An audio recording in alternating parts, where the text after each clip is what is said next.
Welcome to the Changing Rooms podcast. I'm your host, James Sims, and this is Series 1, Episode 2. I'm a PE teacher and business owner.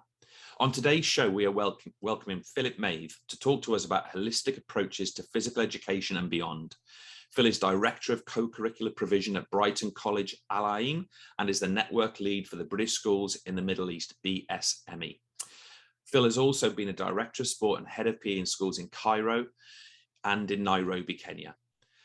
Phil joins us today at a very exciting moment. His new book, Happiness Factories, is very near to publication, and he will share with us today his main visions and why PE teachers, all teachers, need to take notice of his and others' work in the domain of holistic education provision.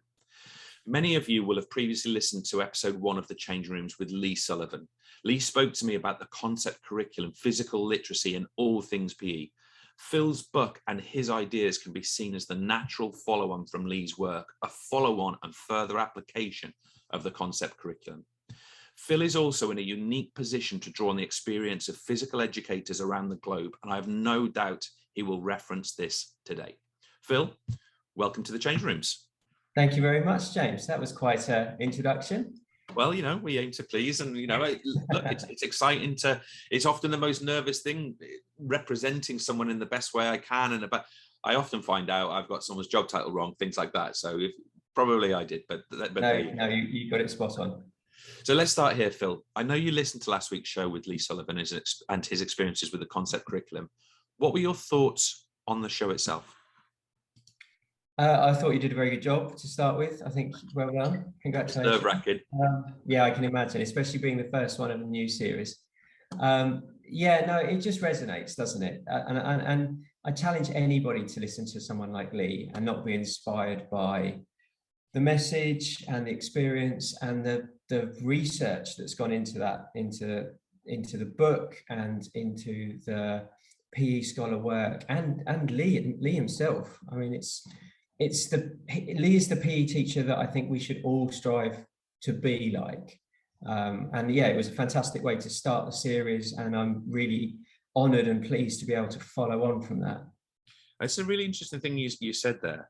You said Lee is the PE teacher we should all strive to be like. Just give us a bit of padding around that. Why do you say that? Obviously, people have listened to Lee, but from your perspective, why does he represent that future?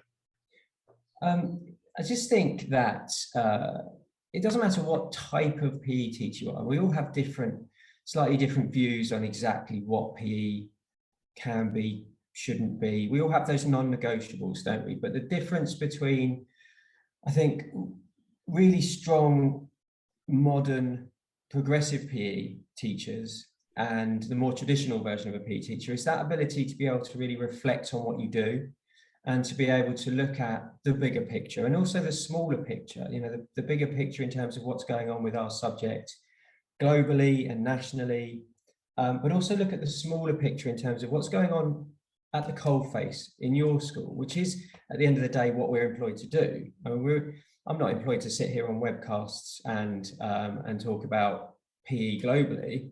I'm employed to deliver really good PE to the pupils in my care. And I think Lee is a shining example of the kind of PE teacher that can take a step back and can look and can reflect and can learn and then apply that to his unique context. We should all aspire to be like that. Well, I don't know why this phrase came into my mind when you're saying that. The phrase is something like along the lines of that Lee, and I know that you as well, he's got, as you say, the big picture. He can see the whole game. He stepped back, he's read, he's researched. But I wrote down, Lee also counts in ones. And what I mean by that, whether it's the personality pathway or it's about the learner voice, obviously those things are connected. He is listening to individual human being students and their values, their opinions and their desires. No, absolutely. And that thing about counting in ones echoes conversations that we've had in our context here, because you have to make sure that in every interaction with those pupils that you are considering their individual needs. Otherwise, you end up in that really traditional PE structure of catering for the top 10% or the top, the elite ones, and they're the ones that get rewarded, and they're the ones that feel success, and they're the ones that get up and in assembly and pick up trophies. And then you lose track of the fact that every single child alongside them also needs to feel those same feelings of success. They also need to get that experience of success and happiness that comes with it. So yeah, counting in ones, looking at every single pupil, and it's a hard job to do. If we've got 1,000 pupils in our school, most comprehensive schools in the UK have got many more than that, and it's daunting, isn't it? I've got to think about every single pupil in my care, but it isn't. It is achievable. It's, you break them into groups, and you break them down into smaller groups, and then you look at characteristics between different types of pupils, and you set your aspirations accordingly. And I think the PE teachers are one of a relatively small number of teachers that really do get to know pupils and really get under the skin of pupils, and knowing those individual markers and the things that make individual pupils ticks really enhances what you can provide to them. Yeah, I think that's a really important point, and we're certainly not saying here that there's not a report built in maths or geography or wherever it happens to be. Of course there is, and good teaching will always encompass those kinds of interpersonal skills and understanding the person that's at the end of the learning. But you're right, in PE we experience students in so many diverse contexts that we begin to understand the fundamentals of their behaviors and their motivations much better. And you said something interesting as well there, Phil, and I'm gonna render this down to something which is almost meaningless, but I think one of the things that I'm taking away from conversations with you and with Lee is that if we take a fundamental skill that we've always seen as valuable in PE, let's say throwing a ball, catching a ball, doing a swimming stroke, whatever it happens to be, what we're saying here, I think, is rather than defining success as did the ball get there or how technically accurate was the throw or the catch or whatever it happens to be, we're saying where did the students start and where did they finish? That is the success criteria. We are actually measuring the change in the person rather than the output of the person. No, absolutely. And I've got, if you come into my PE office here, across the back wall, in the biggest letters I could print onto A3 paper, it says progress, not perfection. Yeah. And that's the mantra that I want everybody that's involved in PE within our school to come into that environment with. It's not about the end goal. Obviously there are situations where, yes, we're looking at the outcomes. Yeah, of course, if we're doing competitive, if we're doing competitive sport exactly. In a match, in an inter-school match, then of course we're doing that, but that's slightly different, right? Yeah, exactly. But in terms of the PE that I want us all to be delivering, it's much more about what the pathway is. Where are they on the pathway? Where's the pathway leading for that individual pupil or that cohort of pupils? And are we really helping them to move along that pathway towards a better, more successful place? And if we're doing that, then how you deliver that is really secondary to that aspiration of moving all of your pupils towards a better place. And I don't want to say end goal, because end goal is so finite, and there's no such thing as an end goal. There shouldn't be. There shouldn't be such a thing as an end goal in what we do. And if we look at some, I mean, you mentioned notice boards there, and you've got your progress. You say progress over, or rather progress, not perfection. Progress, not perfection. And I think that's interesting, because if we think about the typical notice board in any school, in any corridor, in any classroom, sometimes they're information based, sometimes they're reference material, but very often we put up the best work, the final product, the thing that when someone comes to our open day evening, you see it there like, wow, this work's amazing. Maybe what we could be showing, and I'm just being a bit twee here, is that this was the start point and this is where we got to, whether that's in any subject whatsoever. And let's show them the scraggy one with mistakes and this one that actually is showing we started here and we went from there. Yeah, and you're a good example of that. The EverLearner platform is a good example of that. The pupils can see that progress, they can see that development, they can see their pathway in front of them. Yeah. So you're almost doing that for them. You're almost giving them almost an electronic display board that shows them their pathway. And yeah, why can't we do that with all of our display boards? I mean, And it isn't unique to PE, is it? Because things, when we're talking about aspiration and success and progress, that's universal. That's every aspect of education needs to be thinking in those terms. I've got a little challenge for you, Phil. Excuse me, I'm so sorry. I mentioned before we started, I have a bit of a cold. A little challenge for you, Phil. And just to be clear, I am putting you on the spot here. So okay. I apologize in advance, but I thought it was a nice thing. I wanted to ask you this. So, Phil, do you know who might have written this quote to me recently in a direct Twitter message? So here we go, Phil. Don't worry, if you don't get it, don't worry. This is the quote. Phil has been helping me a lot recently as I've been trying to move to a more meaningful, holistic curriculum at my new school, and he's been so supportive and taken the time to talk to me about it quite regularly. Any ideas? Yeah, Italy, Vic. That's right. Yeah, we shouldn't talk too much about the specifics of her school and her environment because it's not my business. But her, again, it's that word, aspiration. Her aspirations are, they resonate with me, and she just reached out to somebody who might have a possible solution to a problem, and yeah, I was genuinely quite touched to be asked. Then I'm not unique. I write, so sometimes I do conference speaking nowadays, and my first slide always says I am not an expert, and I'm not at all. In fact, Lee is far more of an expert than I probably will ever be. I'm just a PE teacher, but I'm a PE teacher that's seen a lot. I'm a PE teacher that's seen how things can be done really well, and I've also seen how things can be done really badly. And I've seen the impact that doing things badly has.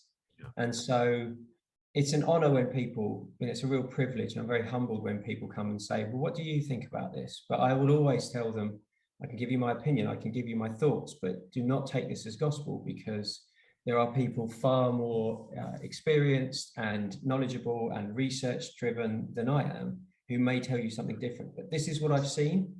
This is what I think might work, and I will help you to put that into your own context. But why do you do that, Phil? I mean, you're obviously very generous with your time, and I've no doubt that off the back of this, you're probably going to have people contacting you. Why do you give that time? What is it that why are you doing that? What's it for? Obviously, you're supporting a colleague, and it's compassionate and kind, but at the heart of it, where's that energy coming from? I could give you two reasons for that. I could give you the really, really honest one, or the sort of the PE leader one. So the PE leader one is that I fundamentally in here believe that we're not getting things absolutely right. And if we were, there wouldn't be books like mine. There wouldn't be books like Is PE in Crisis? Something somewhere's broken. And the more I do this job, the more I realize that we all have an obligation together, collaboratively, to try and figure out what it is that's not quite working and what can we all do about that. The other reason is that I get bored really easily, like really easily. I went and sat, we were going to do this podcast last night, and I had to postpone it because I had to go and sit around a campfire in the desert, and it was lovely, and I enjoyed sending pictures to make you jealous. But after about an hour of sitting, I was just bored. Like, I need to do something. And you probably noticed tweets from about 7 o'clock yesterday evening through to about 10, where I was just bored. I've sat by the fire, I'm done, I need to do something else. And I'm just that kind of person.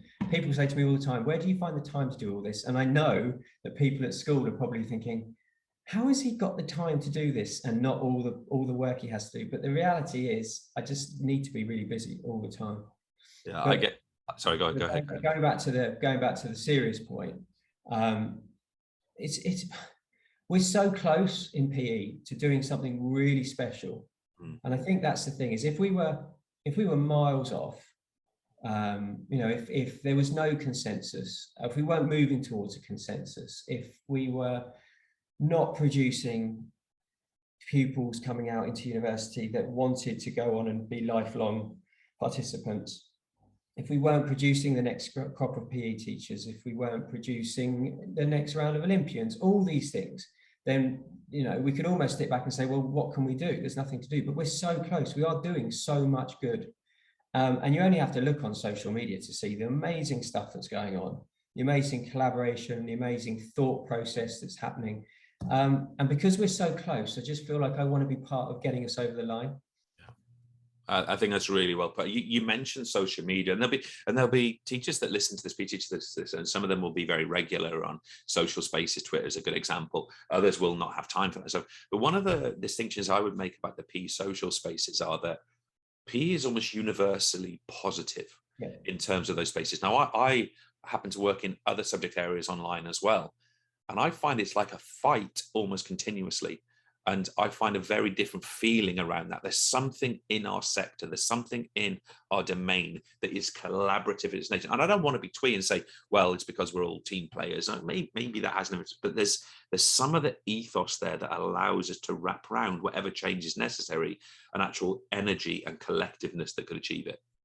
No, you're absolutely right. There is. Don't get me wrong. You do see stuff. You do see difference of opinions, and you do see not necessarily arguments, but you do see that those differing views coming across, especially on Twitter. Twitter is because Twitter really does highlight the extremes of conversations. But I've tweeted in the past that PE Twitter is such a positive, collaborative place, and I can't really put my finger on exactly what it is, other than I don't think we get jealous of each other. Yeah. And I think in a lot of those kind of social media situations, teachers look at things and go, well, he's got more followers than me, or, you know, that tweet got more likes than me. What's going on? And it builds bitterness. There's a really good example at the moment. And anybody that's on PE Twitter will have seen it because it's outstanding. And I don't actually know the guy at all. I think his name's Kyle. His Twitter handle is "Wanna Teach PE." Yeah, I've literally started following a look. I mean, some of the stuff's going out there, it's ridiculous.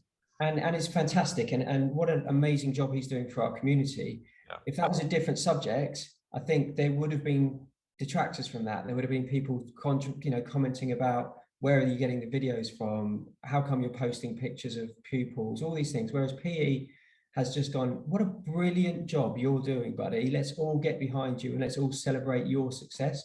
Yeah. And I get a little bit of that. You get a little bit of that. Lee's got loads of that in the last few weeks. I agree. I mean, it's been a platform for me. When I started posting videos seriously around about sort of 2014, 2015, that the platform the community gave to me was just remarkable.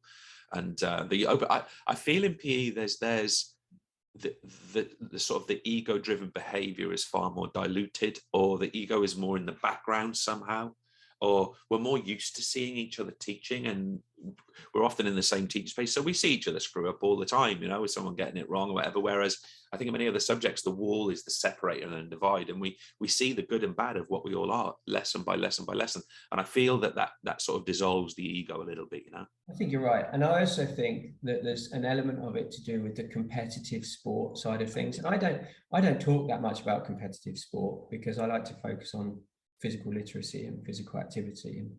But competitive sport, one of the things it really does for PE teachers, forgetting the pupils for a second, is it allows us to see that there are other PE teachers out there doing amazing things. You know, we go to fixtures. I remember going to schools in leafy suburban London from my comprehensive school in Kent and getting absolutely drubbed, and looking across the pitch at the PE teachers the other side and going, you must be doing something really special, and accepting that and almost aspiring to be a little bit more like that. And I think that translates into every aspect of our job. Now, there's always someone that can do things differently. There's always someone that might be doing things better than you. And we always want to learn from each other and support each other. It's a really interesting example. You made me think of a colleague called Howard at Taunton College in Southampton. For a long time, I ran the women's basketball at Farnborough Sixth Form College. And we were growing and improving, and we got this year. We had a great team, had a squad of about 14, and we were really strong. But this team was unbelievable, and I was just aspiring to go. And we never actually got across the line and did it. But I remember looking at Howard, what a legend, and I remember thinking, like, I want to achieve what you're achieving. I want to get to what and he had this amazing skill of converting netball players into basketballers. And they would just pass us off the court. We just couldn't get anywhere near them. But anyway, I digress. And the thing is, we don't look at them and go, oh, I really want to develop a team that could beat somebody by 40 points in basketball, do we? We look at them and go, I want to be able to take a group of pupils and get them that motivated and that prepared to be able to do something really special. Yeah. For me, if you're a PE teacher, and I seem to remember somebody else saying this quite recently, if you're a PE teacher that puts all of their focus on winning a National Cup football match 8-0, I think you're in the wrong profession. Yeah, Lee said exactly the same thing, right? And I agree with that. We all have that sense, that thrill of winning, that warmth of my team's strong, better, whatever. But the value of that is very, very low. So, and the value of that, and you mentioned 8-0 as a scoreline. If first of all your players haven't been challenged, and secondly, we've probably just destroyed the experiences of at least as many people on the opposition, which is actually not what we're looking for, of course. Yeah, and it's really interesting when you work in an international setting. Different regions of the world have completely different perspectives on that. So and I've just written a paper with the University of Northampton about comparing PE in Kenya and the UAE. Kenyan children are naturally gifted athletes. There's no other way of describing it. It doesn't matter what sport you give them. We see them all doing marathon running, doing steeplechase and distance running, but you give them a rugby ball, you give them a football, a hockey ball, they're equally as good. And their perspective on what PE is, what sport is, and how that's going to help them overcome the challenges that they have in their nation means sport is fundamental to everything. Right at the core of every PE program is preparation for sport, because sport lifts them out of something. Whereas you come to a country like the UAE, which is much more forward thinking. Obviously it has massive problems like the UK with obesity and other things. And so they're taking a much more physical literacy, physical activity, boosting confidence in pupils, making those steps towards lifelong learning. And the competitive side of it within the majority of schools in the UAE is much less of a focus. When we go to fixtures with other private schools in Al Ain, we don't even keep score most of the time. It's not a priority. It's experience and opportunity, and we celebrate individual successes as opposed to, did we beat out the other school down the road today, or did they beat us last week? It doesn't really matter. Yeah, that's really interesting. Now then, Lee, let's focus. Well, what did I say? My biggest fear today was I was going to call Phil Lee, and I just did it. Phil, I'm so sorry. I did warn you. Don't worry. The book is titled Happiness Factories. Phil, Yeah. Why happiness? Why the word happiness? Why not achievement, exam results, performance? Why that title? It's a good question. So it came about from a conversation that I was having with somebody who works in a very different international context to me about the traditional view of schools of being exam factories. And I guess in a PE context, you've got your academic PE, but in a PE context, exam factories means performance factories, result factories. Let's go and make sure we win every fixture, like we just talked about. And we were talking about whether or not exam factories is something that has a future, whether it should exist, and we sort of coined the term happiness factories, and the idea that rather than focusing on the final outcome and the academic achievement, perhaps what we would be better doing is focusing on that pathway that we talked about earlier, and making sure that children are fundamentally happy in their environment, because as we all know, happiness drives aspiration and then performance. So you can almost put it into a formula, and I started using this a lot. So aspiration drives attainment, and attainment in turn drives a feeling of success, and a feeling of success has that dopamine release. And I'm not a chemist, and I can't talk to you about the neurotransmitters and all those things in the brain, but what I do know is that when you feel successful at something, it releases dopamine into your bloodstream, and that in turn makes you happy. And your brain, your neural network wants to feel that as much as it can. And so it tries to replicate those same experiences to keep that sense of happiness. So if we can make kids happy by providing them with opportunities to feel that achievement and success, then aren't we going to naturally increase their aspiration and as a result their attainment? So that's where it came from. And then it's just nice. It's just a nice warm, like fuzzy title for a book. I mean, and there is a chapter talking specifically about what happiness is, what it means to us as PE teachers, and why I believe that success and happiness are so important to what we do.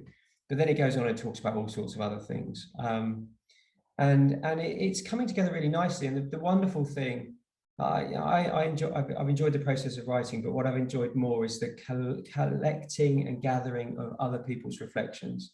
And I've got contributors from, I think it must be up to about 30 countries across the world, all PE teachers, all in completely different contexts.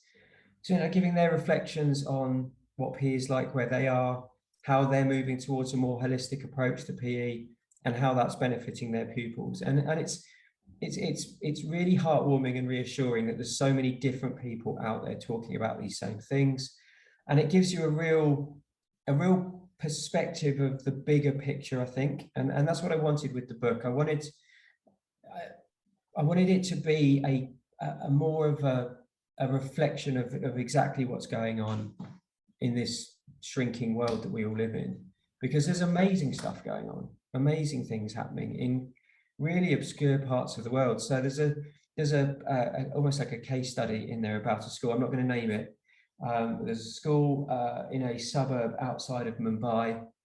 It's a semi-autonomous state school that does require some parental funding for the children to go there, but it's not classed as a private school.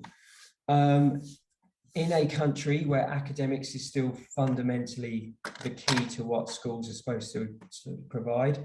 And this school has the most wonderful website where it doesn't talk about academics, it just talks about happiness, it just talks about holistic education, it just talks about all the wonderful things they're doing with these pupils. And then in really small writing at the bottom, it talks about its exam results, which are just extraordinary. And what you get is this real sense that this little school in this unknown suburb of this huge city in a country that none of us really, focus on that much in terms of PE, is doing this amazing stuff.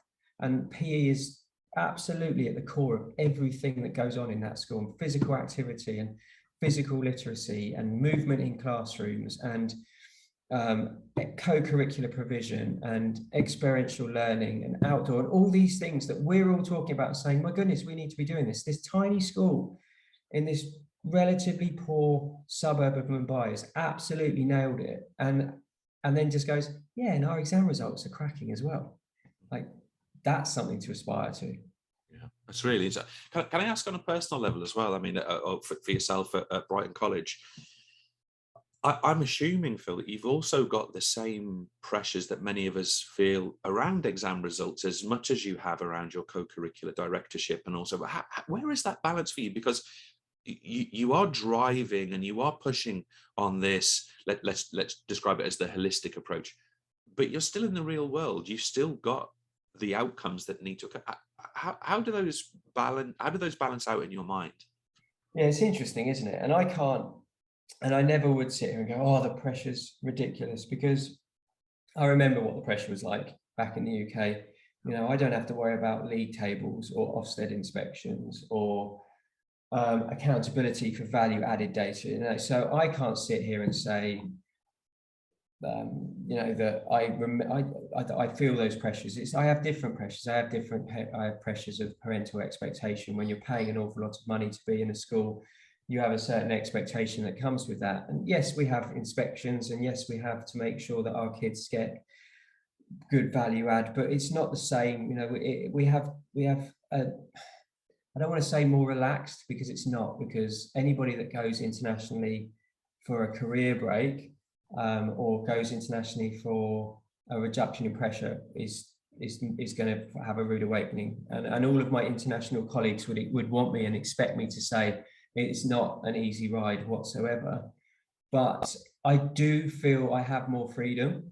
I do feel I have, we don't have to stick religiously to national curriculum. We can bend and we can flex and we can adapt. And the biggest thing that we're allowed to do is to be context-based. And I think I was thinking about this when I was thinking about this conversation we were going to have and the conversation you had last week. And Lee talks a lot about concept-based curriculums, concept-based PE. And I think I talk about context-based curriculums and context-based PE, and they're not massively different, but they are slightly. There is a subtle difference between them. I build programs that suit a cohort of pupils in my unique context, and my pupils here are not the same as the pupils in a school in Dubai or Nairobi or Slough. And I have the freedom to be able to look at exactly who those pupils are and build a program that meets their needs. And then if I need to change that the following year because we have a different cohort come in, I have the freedom to do that. That in turn creates lots of work, but context is everything.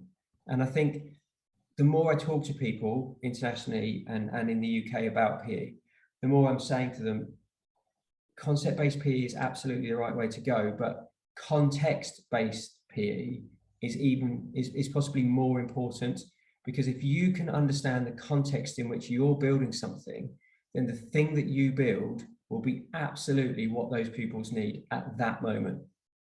That is fascinating.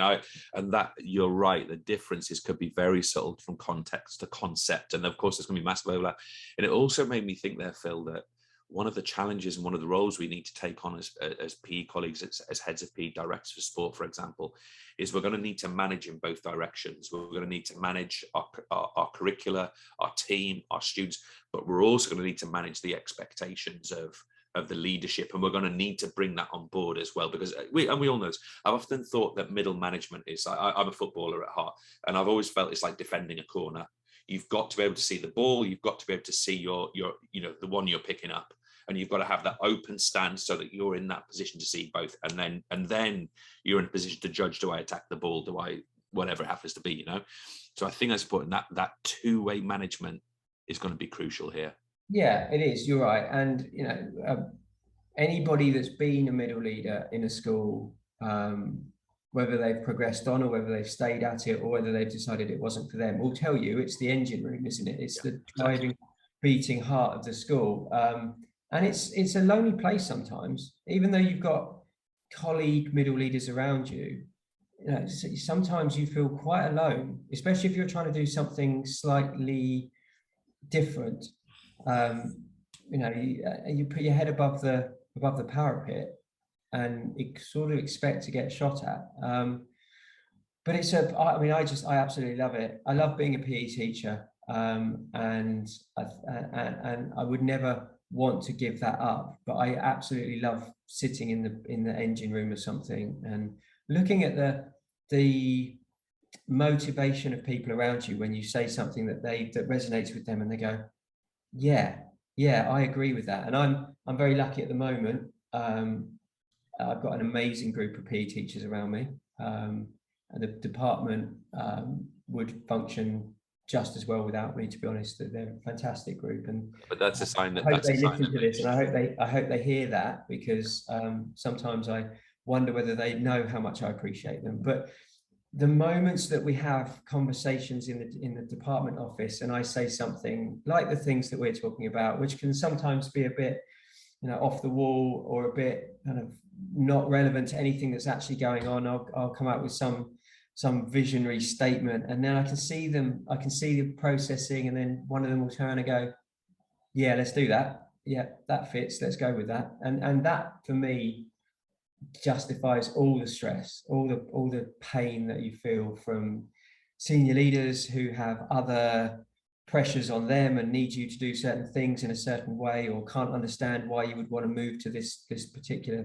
position, or that have to focus on the minute academic details of something. That's always going to be tough. That's never going to go away, but you can balance that with these really rewarding moments of flashes of inspiration and seeing it on somebody's face where they go, let's do that. Why are we not doing that? And I'm sure most PE leaders, middle leaders, heads of PE, directors of sport, whatever you want to call them, feel that exact same thing. It's a great place to be, and any PE teacher that doesn't want to be a middle leader is going to miss out, because it's great. It's a great job. Absolutely, I couldn't agree more. I've often reflected on the diversity of the head of PE role in schools. I think it's one of the most diverse roles in any sector that I'm aware of. It's an incredibly broad task, and it brings me to this question. I feel like we should get to the nitty gritty here. Let's take holistic approaches to education. Let's take a holistic approach to physical education. I think my question, quite literally, is what is it? What is it? What does it look like in a PE? Okay. How would you know if you were seeing it? Okay, so obviously, not being in the UK, not having to stick to a national curriculum, not having to work within the boundaries of the things that exist there. I think over time, and I've been really actively involved in this kind of thought process for about 3 or 4 years now. And I think in the course of that 3 or 4 years, my version of what it is has become quite extreme. And I don't apologize for that. And I know that will potentially alienate me from some groups of PE teachers, and that's absolutely fine with me. I'm not looking to be everybody's best mate. I think I found something that I genuinely believe in, but it is quite extreme. So it is, we have effectively removed sport from our curriculum entirely. We don't even have the word sport in any of our curriculum documents anymore. You would come to a PE lesson in my school, and you would not see a huge amount of things that actually look like a sport that you would recognize. Now, don't get me wrong, we still use the same equipment because we have a finite amount of equipment. We still use the same sporting spaces. We still use the same terminology that we would use if we were teaching sport. But our fundamental objectives are not, we want to teach you how to play basketball, or we want to teach you how to play American football, whatever it might be. What we're doing is we're looking at things that encompass a wider set of life skills. We're trying to build character, and we're trying to build a sense of success through a variety of different activities that will then motivate pupils to then want to go and explore opportunities to take the skills they've learned and put them into sporting contexts. So you will see lessons based around collaboration, communication, leadership, they're obvious ones, resilience, tolerance, respect, those kind of very holistic, very life skills type terms. Yes, we look at physical literacy, so we still look at fundamental movement skills, we still look at coordination control, we look at movement skills, and we touch on physical fitness, but we definitely don't fitness test. And if you are fitness testing with pupils at your school outside of GCSE or A-level, stop. That will get some tweets coming. You don't need to be doing it. There are other ways of looking at how fit your pupils are, and unless they actually want it, then let's try not to do it. But yeah, we still look at physical literacy. We still build those physical skills, but we're looking at a much broader spectrum of character development. And the reason for that is that in our unique context, the kids' ability to understand the rules of a random selection of sports is less important, because we work with a native community who are not likely to go on and become cricketers, or not likely to go on, and certainly not going to become American footballers. This is the context, right? Yeah, this is the context. And I think when you look at your context, you start to go, well, actually, why are we doing that? Because these pupils are unlikely to ever go on and play that sport within this environment.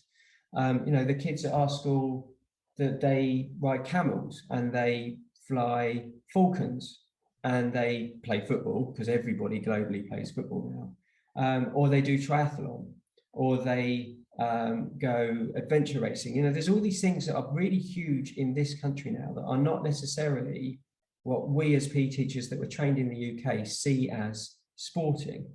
So why am I delivering hockey or rounders to these pupils because yes, they'll learn some skills and they'll learn some knowledge about that sport, but that would be like me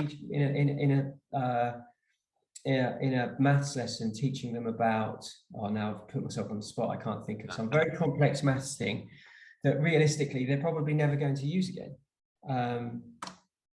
Yeah, context is everything. And for our pupils at this particular time in the school's development, those fundamental skills, those fundamental physical literacy skills, and those character attributes are far more beneficial to them in terms of where they're going to go with their lives. And we can do that so well in PE. And actually, and again, people might disagree, but we can do that better than almost every other subject, because we get them in a practical, physical context where there are no boundaries of classrooms. There are no... You don't have to be sat down. You don't have to have... Exactly.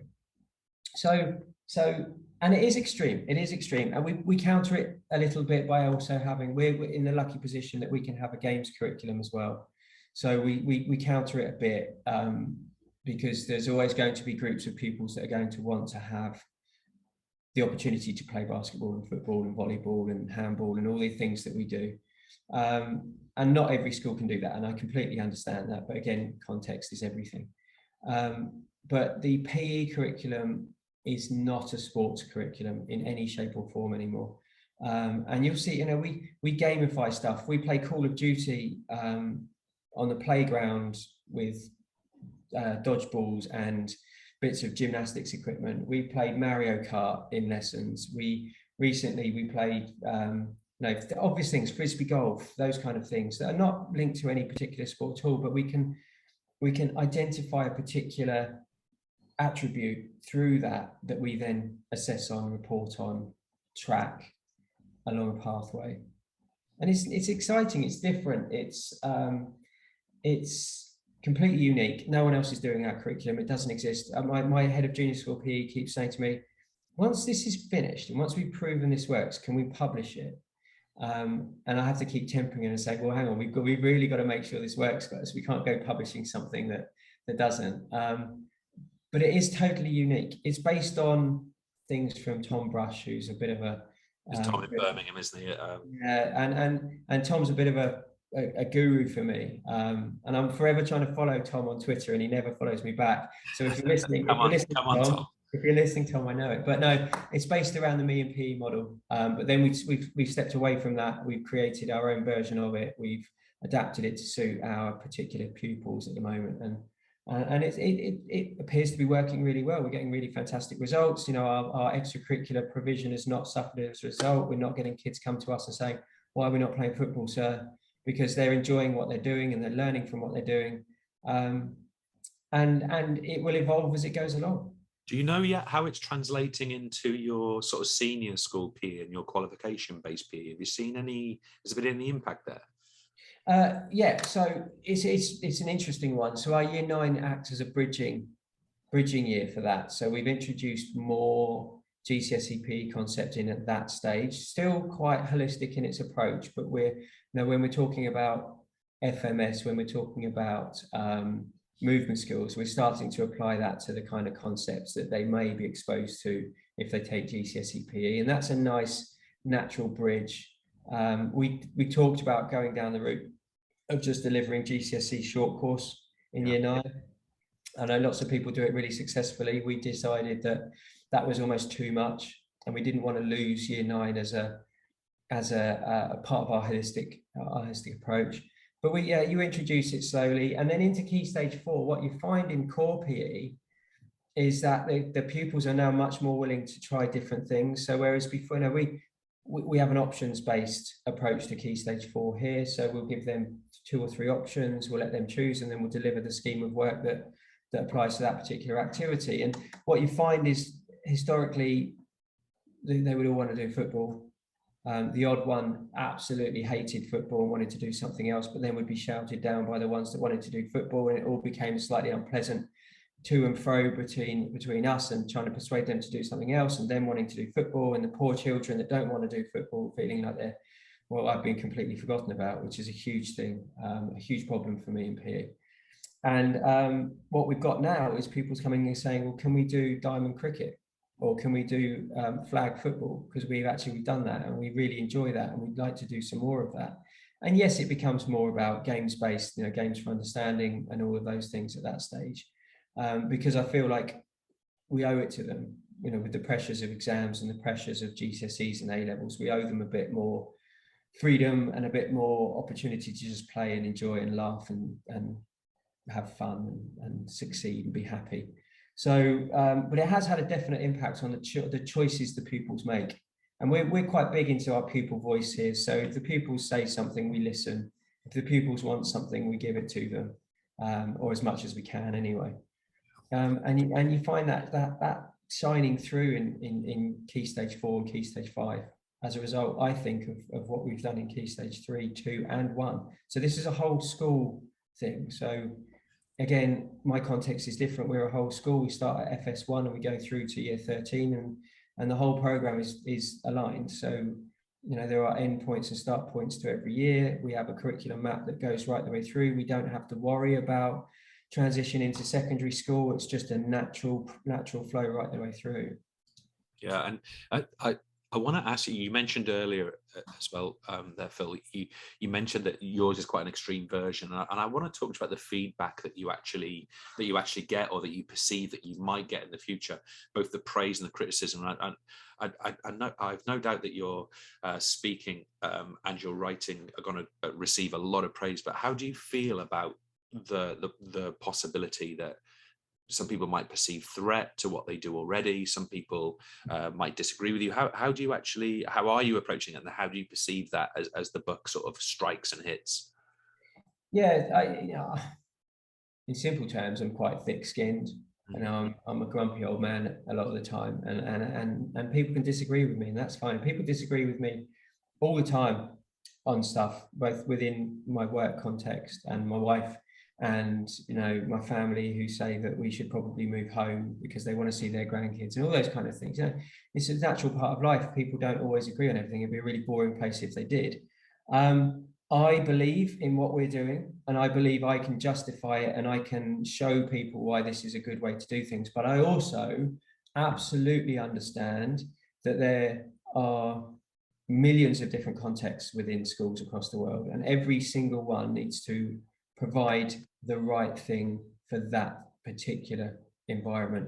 Yeah. And I would never turn around to a independent school in the UK and say, well, you shouldn't be doing that, because that thing that they do that I don't do here absolutely works for them and their pupils and their parent community and their marketing departments, and has been working for hundreds of years. So why would you change that now? Because sorry to interrupt, Phil. What we might encourage, though, I think, is to ask and be sure that what you're doing is working. That's that pupil voice, right?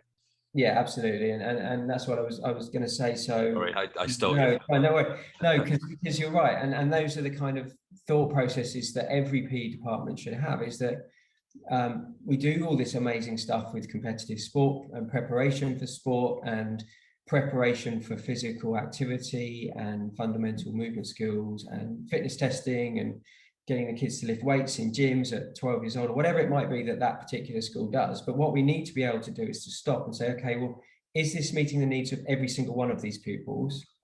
Because if it's not, is there something we can change, or is there something we can add, or is there a different way of doing it that suddenly meets more pupils' needs?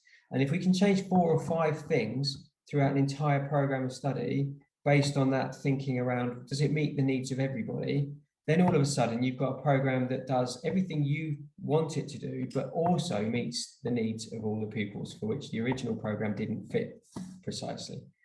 And we all know there's no point pretending that there aren't massive pressures on certain types of schools, and international schools, as much as independent schools in the UK, feel huge pressure to be very competitive at sport, to be seen to be going to international sports tournaments, doing well, succeeding, having the trophy cabinet, because at the end of the day, we're a marketable product, and we can't ever forget that we sell something. And for an awful lot of parents across the world, being competitive at sport and ensuring that their children are going to be exposed to that and have the opportunity to do that is a deciding factor in where they send their children. There's no point pretending it doesn't exist, because it does. And there's nothing necessarily wrong with that. That's the model that they choose to use. What I would encourage people to do, and I know this is happening, and there's some absolutely extraordinary independent school stories coming out of the UK from really, really far more experienced heads of PE than I am, about how they're combining those two things together, and they're maintaining their competitive sporting culture with really fantastically well designed, holistic in nature PE physical literacy programs. And if you can get those two things at opposite ends of the spectrum working and complementing each other, then I think you can't go far wrong, can you? I really want to echo that, because we don't need to see this as a throwing out of everything that we are. And I know Lee agrees with that as well.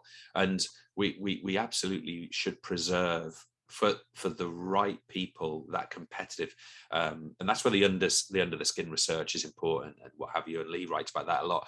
But I completely agree and endorse what you just said, but I want to come back to the word all. How do we know that the curriculum we're providing is relevant and guiding for all? And if it's not for all, you're right, how can we tweak those 4 or 5 things to bring everyone into that curriculum? I want to come back as well on the international teaching in a moment, Phil, but I've got a question for you. Actually, specifically, I've got a question from Vic, who we mentioned earlier in the conversation. Vic's on Twitter, as Phil mentioned. She's based in Italy, and Vic actually asked me to ask you this. Okay. Oh, no. Okay. So this is quoting Vic, direct message on Twitter. Classic. Phil, how do you see the evolution of PE as a subject in the future, and where do you see it going? There's a big question. You speak so well about the initial intro and implementation of holistic skills in PE, and I'm interested to know where you think this can lead in the future. Thanks, Vic. That's not a small question to answer, is it? Oh, do you know what? Am I really in a position to comment on it? I don't know. I'm just a PE teacher. What about in yours? What about in your school, Phil? Yeah, well, I mean, globally, I think the PE is actually really well positioned. Lee called his book "Is PE in Crisis?" I don't know if I think PE is in crisis. Actually, I think the PE that I see from talking to people, all these wonderful contributors to the book and to people on Twitter and social media, I actually don't think it is in crisis. I think it's moving in a really, really exciting direction. I think that obviously different parts of the world will approach it differently. We've all possibly seen the stories recently about China reintroducing compulsory fitness sessions at the start and end of their school days. That's their way of countering obesity, and fair play to them if they feel that that's the best way to do it. Who am I to argue with it? But I don't know whether that's a particularly positive, forward-thinking approach. We all saw the stuff that came out on the news in the UK yesterday about the obesity levels, and it's very easy to point the finger at COVID for that, but I'm not sure we really can, if we're honest. I think COVID has just accelerated a problem that was looming anyway. Obesity here in the UAE is a massive issue, and I had a really interesting conversation earlier on in the week with a university professor in Dubai who's looking specifically at the rise in obesity levels here and how physical activity can try and counter some of that. No, we're doing the best we can. In a lot of places, we're doing the best we can under really challenging circumstances. And the positivity that you talked about earlier just shines through, doesn't it? Because everybody wants to keep the momentum going. We're on the cusp of being, I believe, central again to everything that happens in schools. And screw anybody that thinks otherwise, quite honestly, because if you're a school leader and you don't understand the importance of physical literacy for your pupils, that's a failing on your part, not on your PE department's part. So I think, answering Vic's question specifically, over the next decade, we will see a repositioning of PE right back into the middle of curriculum provision. Some regions more than others. Some places will be slower to adopt it than others. I think international schooling will drive that to a certain extent. I think state schooling in the UK will drive that to a certain extent, with wonderful practitioners like Lee and Kyle, you know, want to teach PE, people that clearly think the same things that we all think. I'm excited by it. You know, I have the opportunity to go into senior leadership, and I don't really want to, because I feel like we're a really exciting place in PE, and I want to be part of that for the time being. Well, I think there's a myth that leadership comes from seniority.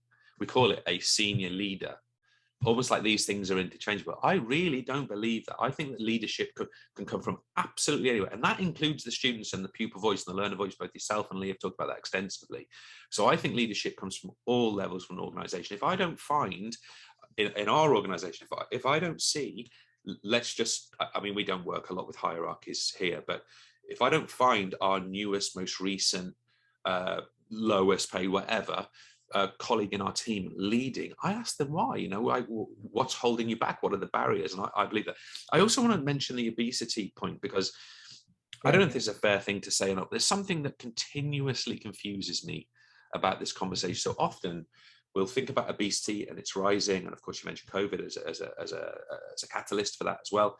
And we'll think about school and we'll think about PE singularly. And the thing I find remarkable about that is that PE, for whatever strengths and weaknesses it has in an individual organization, it's the only subject, realistically, that allows these students to move around in the day. And I find it remarkable that it's that we target singularly. That's not to say PE is perfect and couldn't improve, and we're talking about those potential improvements, that physical literacy, that holistic approach, the concept curriculum, the personality pathway. But for me, why is it that why are we not addressing the fact that kids have maths 4 times a week and they're sat on their backsides not moving? Why is that not an issue? Yeah, it's frustrating, isn't it? And I've been in PE teaching for 14, 15 years, and it's loomed over my entire career as a PE teacher. You know, kids are putting on weight, kids are doing less exercise. Why is that happening, Mr. PE teacher? What are you doing wrong? And do you know what? It's not really our fault. It's society, isn't it? And actually, do you know what? What's interesting living outside of the UK somewhere else is it's not unique to the UK either. It's, you know, quite often you'll see stories in you know, we obviously follow UK news, and you see stories and it makes it look like this is a massive UK problem, but it's not. It's a global problem. And it's a global problem because we've somewhere along the line lost our understanding that we are physical beings. You know, we came from cavemen, where we spent 20 out of 24 hours of our day running after woolly mammoths. Otherwise we wouldn't have survived very long. You know, we were hunting and gathering, and we were designed to not eat very often, and we were designed to exercise a lot. And it's no wonder in today's very comfortable societies around the world that this is a problem. But it's not a problem that PE made. It's not a problem that PE can solve on its own. What PE can do, and what I think we are starting to really understand that we can do, is we can motivate pupils to want to go and find opportunities to be physically active. And that comes full circle back to that idea of offering more than just the opportunity to learn about some different sports. Because if you don't learn about the sport, that the one thing that would trigger you, but it's not in your curriculum because your curriculum just happens to not include that, then that child is not going to have those triggers to feel that sense of attainment, to feel that sense of success and happiness, that's going to then get the dopamine flowing and get them to want to do it again, and then go home and say, I want to do this some more. So I had a really interesting conversation with a counterpart from another Brighton school in Dubai this week, Sarah Harrod, who's the director of sport there. She's not a games player at all. I didn't know this about her until she told me. She's not a games player. She's a dancer. She went to the Royal Ballet School. She's into yoga, Pilates, adventure racing, running, those kind of things. She's not a games player. She doesn't play netball. She doesn't play football. She's director of sport. Can you imagine the wonderful curriculum that they're putting together that isn't invasion games specific? Because she can see there's an alternative to that. And so they're offering far wider range of individual activities and smaller team sports and team activities and wellness activities. And the more you offer of those kind of things, the more triggers you hit with each individual pupil. And what we've got to do is we've got to try and find that trigger in each pupil. Most of them will be football, rugby, cricket, athletics, swimming, hockey, whatever it might be. But there'll be the odd children that the trigger would be adventure racing, the trigger would be kayaking, the trigger would be rock climbing. And if we don't offer those opportunities to experience those kind of skills, I'm not saying every PE department has to have a climbing wall, although it should. I'm saying that if we can offer leadership, teamwork, collaboration, resilience, courage, all of these things, then that might just be the trigger that child needs to go back to mum and say, can you take me to the local dry ski slope? I think I might enjoy that. And if you combine that with what you referred to earlier, which was that sort of that aspiration leading to attainment, that attainment leading to success, and that success leading to happiness, then of course, if you combine that with a sense that actually I'm progressing in this and I enjoy the feeling of progressing in this climbing, kayaking, whatever it happens to be, then it's human nature that people will choose that more frequently going forward, right? I think absolutely. It's inevitable. You know what? I am the prime example of this, because I loved sport.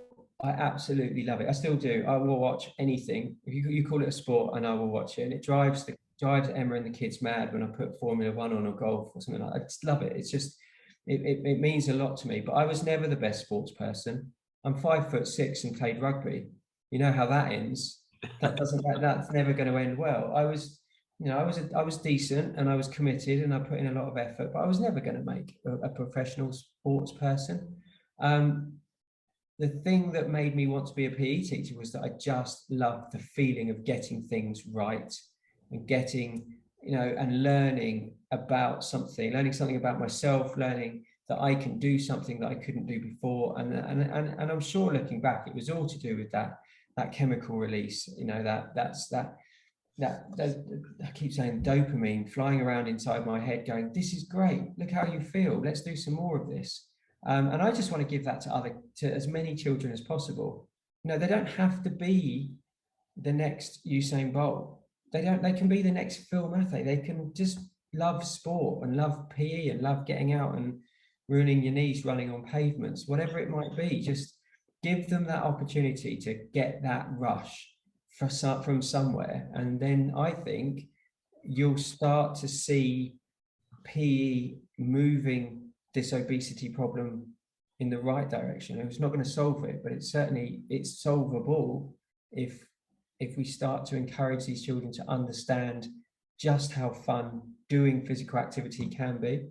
And you're not going to get that if you're stood on an athletics track and told to run for 12 minutes until you stop, or in your sports hall running between two cones till you puke.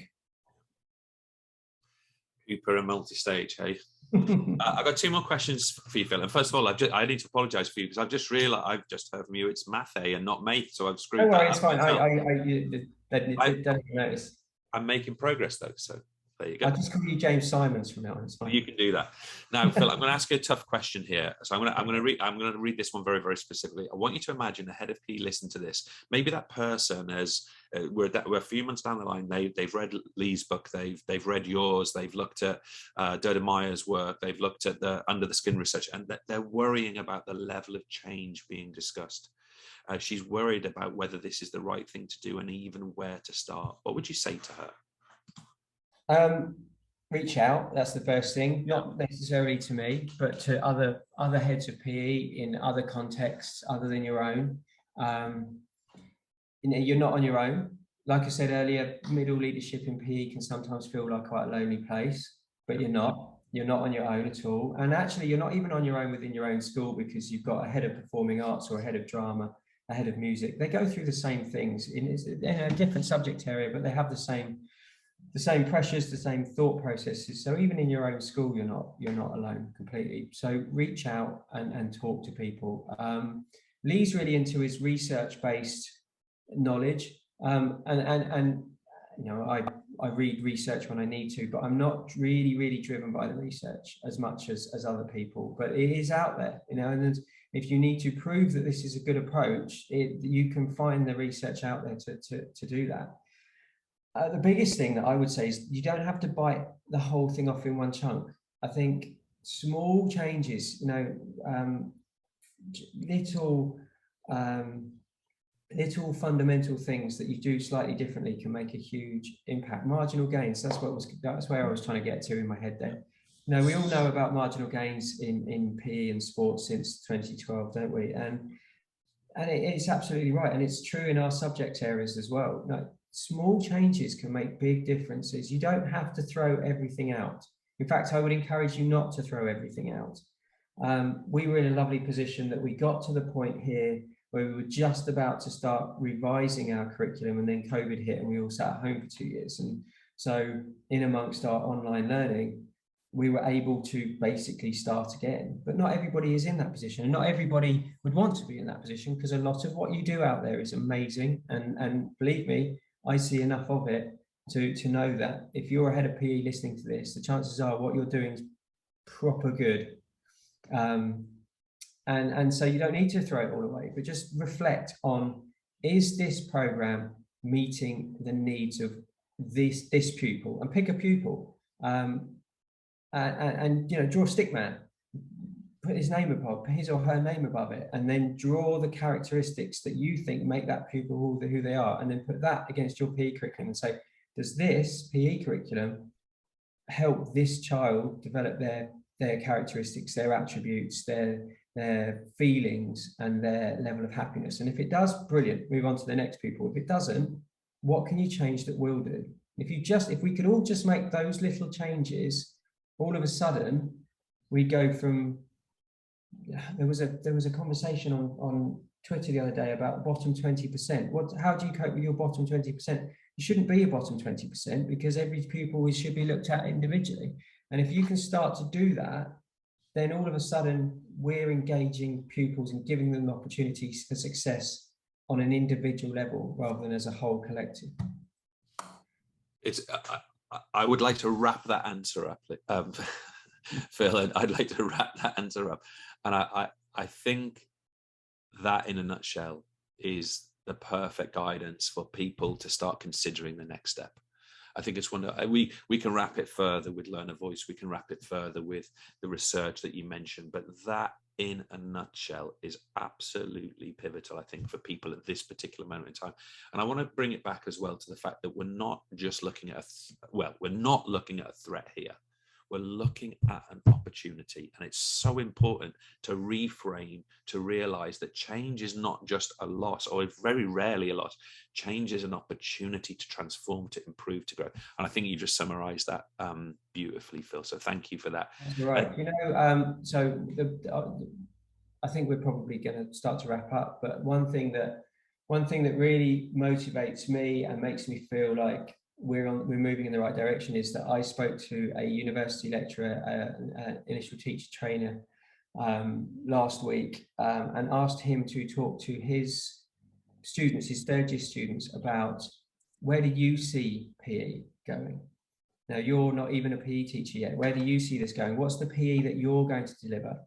And almost all of them said what I've just said. Almost all of them. Yes, sporting programs, yes, ECAs, yes, football teams, yes, school trips, yes, international tournaments, yes, all of that still exists. But fundamentally what they're talking about is that, they're saying provision for everyone, success for all pupils, holistic provision, character skills, life skills, all of these terms that we all use. We're old men, we're coming to the end of this. But the fact that the next generation coming through, as a result of Will Swathes and Liz and people like that are, doing this and telling and talking to the next generation of PE teachers, is that just makes me feel really warm inside.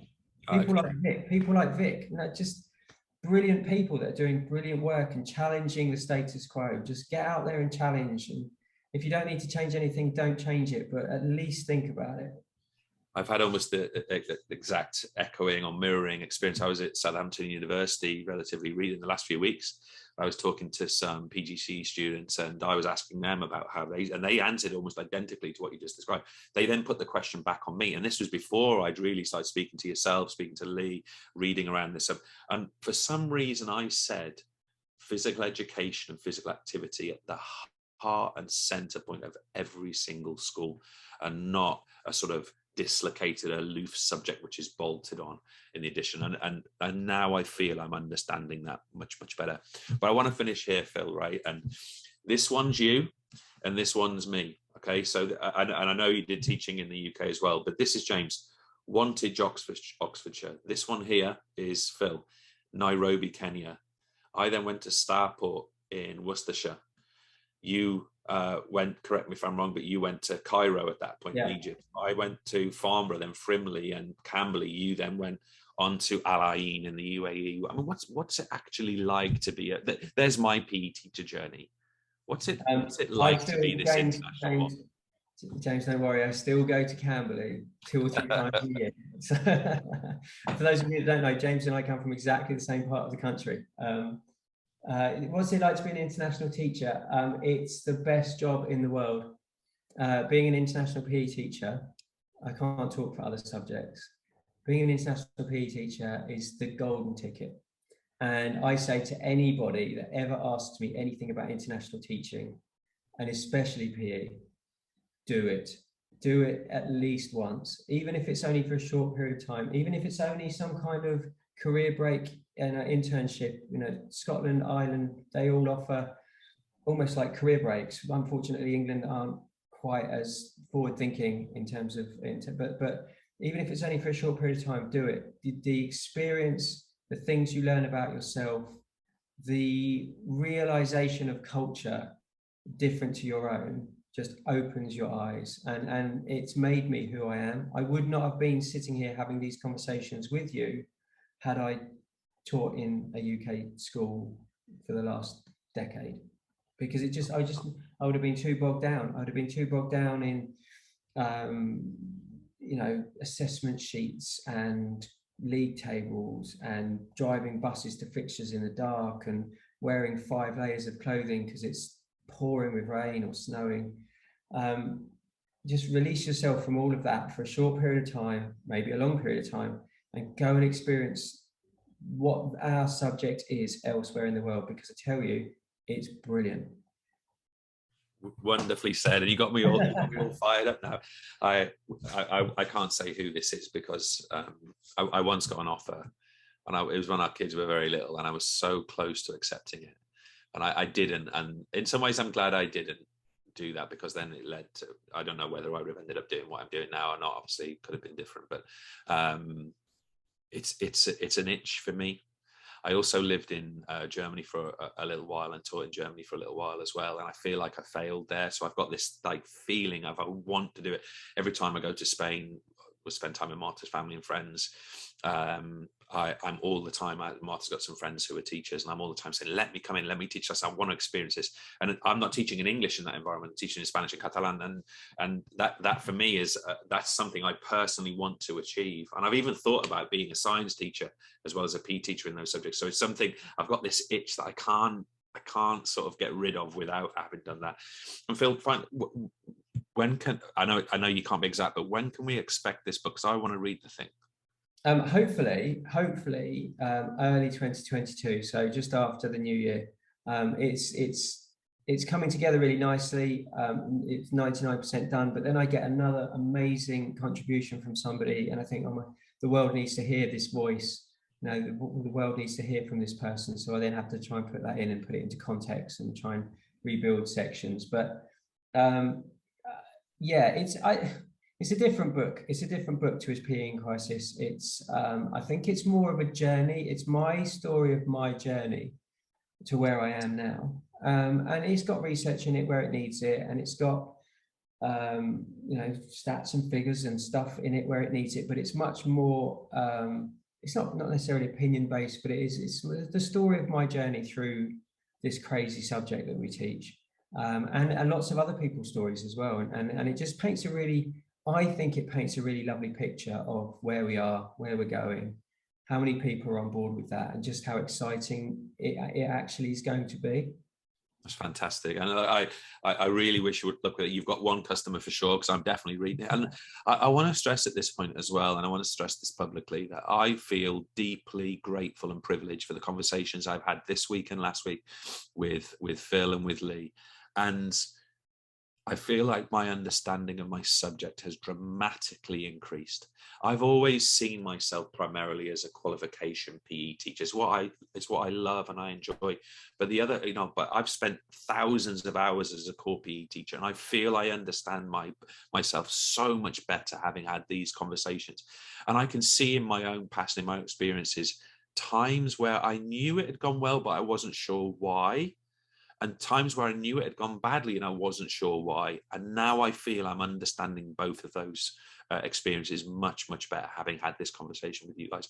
And you're very humble, Phil, and you're saying, well, I don't do as much research as Lee or whatever. But like, from my perspective as well, I see you guys here, and I'm just trying to holistically make that journey to where you guys are as well, because I find it a very, very exciting point to be. And both of you are talking about the central importance of physical education, physical literacy, and holistic development at the core centerpiece of a school. And I want PE teachers to project forward, imagine that, think that that is who we are, who we should be, and who we can be. And I think if we can get there, damn it, it will be an exciting place. It will be, won't it? It really will be.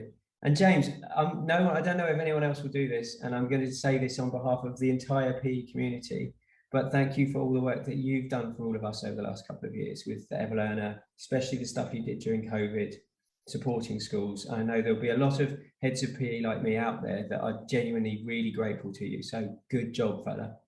Thank you, man. I appreciate it. And I don't want to say back to that other than it's what I felt. It's what I felt in my heart, and it's what I believe. And I personally feel I had no choice. I personally feel like it was the only choice that I could go. I remember in March 2020 when the COVID thing really started to pressure, and I spoke to Marta, would have been sat, well, we weren't in this building, but she would have been sat right there. And I said, Marta, look, how much money have we got? Could we get to September, or could we do this? And she came back to me a bit later that day and she said to me, I don't think we can, but I'll give it a go if you will. And I appreciate you saying that, because and the thing is, when we were talking right back at the start an hour and so ago about the collaborative nature of PE, and what you did absolutely summed that up. And I think all of us who benefited in some way from that, if we can all work together in that way, then all of the things we've talked about in the last hour and a half can happen. It's possible. Let's go out and do it. Come on, get on board. I agree. They are call to arms. Not literally, but there is a vibrancy and an energy to this, and again, we don't all have to agree on the fine, precise detail of application. I think we're looking for a consensus and a debate around the concepts, and then we can apply individually and in context with our environment. And Phil, I cannot thank you enough for your contribution. You're very welcome, James. Thank you. I love your colleagueship online. We've got to know each other a little bit now. I believe there's a chance we might be meeting up, and I very much look forward to it. I very much look forward to that as well. Okay, and we'll spend some time together soon. All right, buddy. Take care. All right, mate. Have a good one. Thanks, everyone.